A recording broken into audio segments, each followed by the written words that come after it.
Welcome to the Trump Breaking News Network, your daily source for up-to-the-minute Trump news. Join us today and every day. Here's today's news. This is TBNN. We interrupt this video to bring you a special announcement. We will continue with your video after this short announcement. There is a massive boycott with YouTube and its advertisers happening right now. This boycott threatens our existence, as well as the entire YouTube channel database. You can do a search on Google to confirm this boycott. We urge you to help by supporting our channel with a $1 donation, just $1, to help offset our growing expenses. Our staff is working diligently to keep you informed and up to date on events and intel that you have grown accustomed to receiving.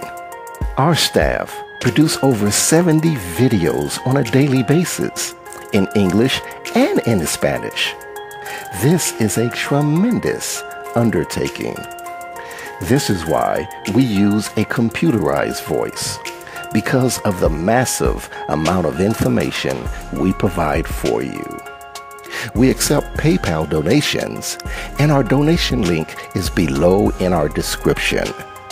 When the boycott is over, we'll let you know. This is a serious situation for YouTube and its advertisers. If you appreciate our channel and the intel that we provide for you, then please consider this much needed $1 donation. I want to personally thank you in advance for your support. Victory of the light. And now, here is your scheduled video. Republicans scramble to hold Kansas seat. By Lisa Hagen. As Democrats focus on flipping a conservative Georgia House district next week, the GOP is scrambling to put resources into a special election in a surprising place, deep red Kansas.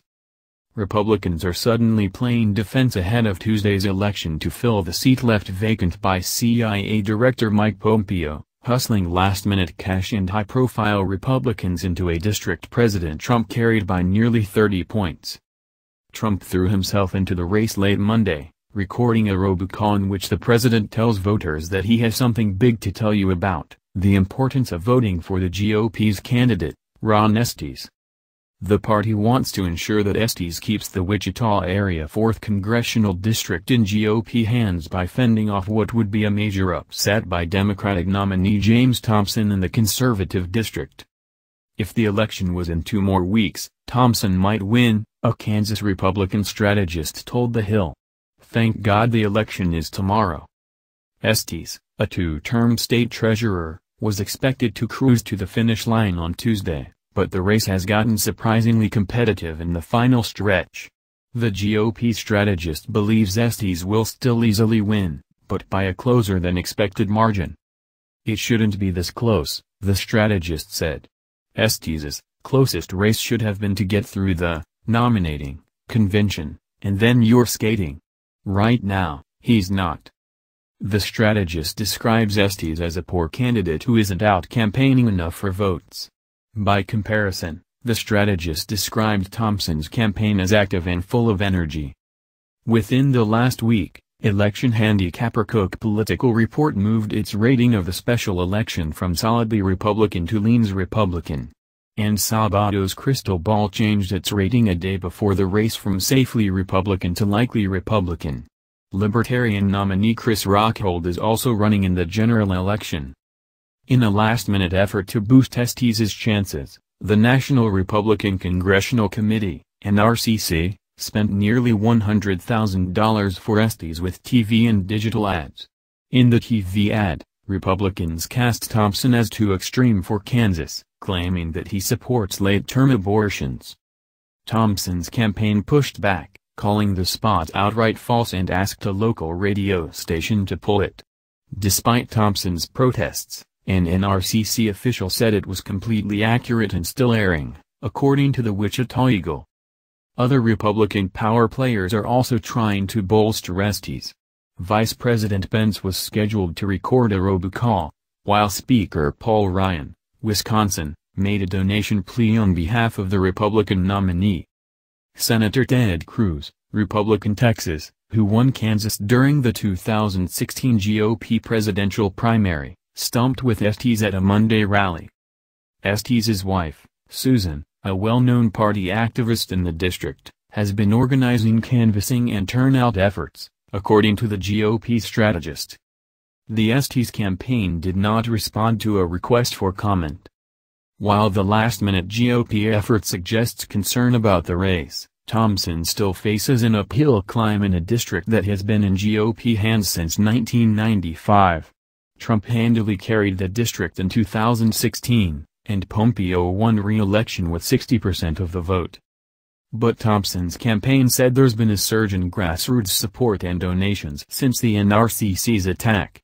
Thompson raised about $240,000 from 20,000 donations after the ad debuted, according to the Huffington Post.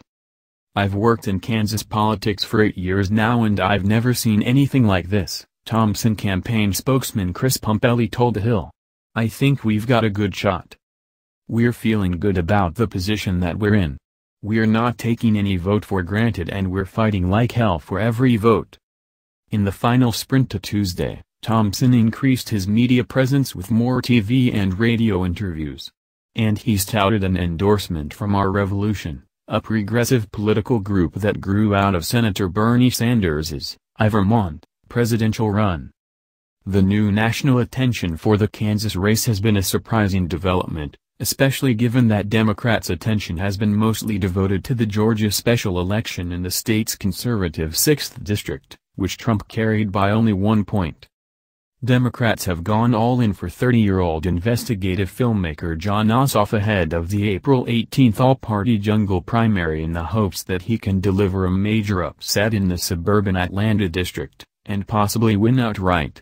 But if no one reaches a majority, the top 2 finishers will head to a June runoff, where Ossoff is thought to be at a disadvantage.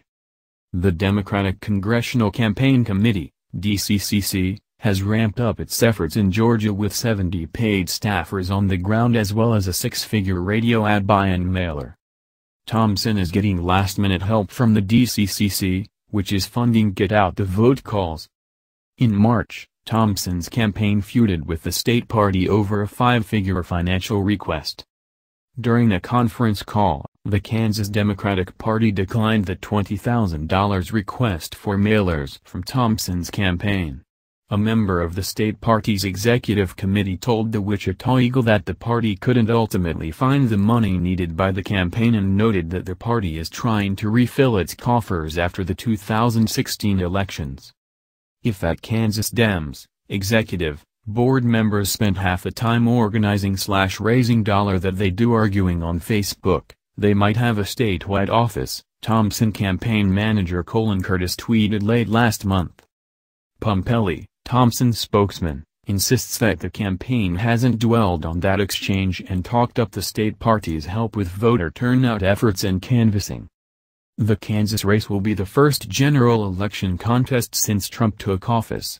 But both Republicans and Democrats in the state don't believe that the special election will be a referendum on the president, who remains popular in Kansas despite underwater national approval numbers in the low 40s. The GOP strategist believes that ultra-conservative Kansas Governor Sam Brownback, R., who ranked as the least popular governor in the country in a September poll, has been more of a drag on Estes. Ron Estes has stood there with him the entire time as his top lieutenant, Pompelli said. Here on the ground, it's that anti-Brownback sentiment. That's really a big boost to our momentum is the fact that Gov. Brownback has absolutely punished our state with his terrible policies. That's the news. Join us here every day. Be sure to subscribe and click the bell. See you next time. This is TBNN.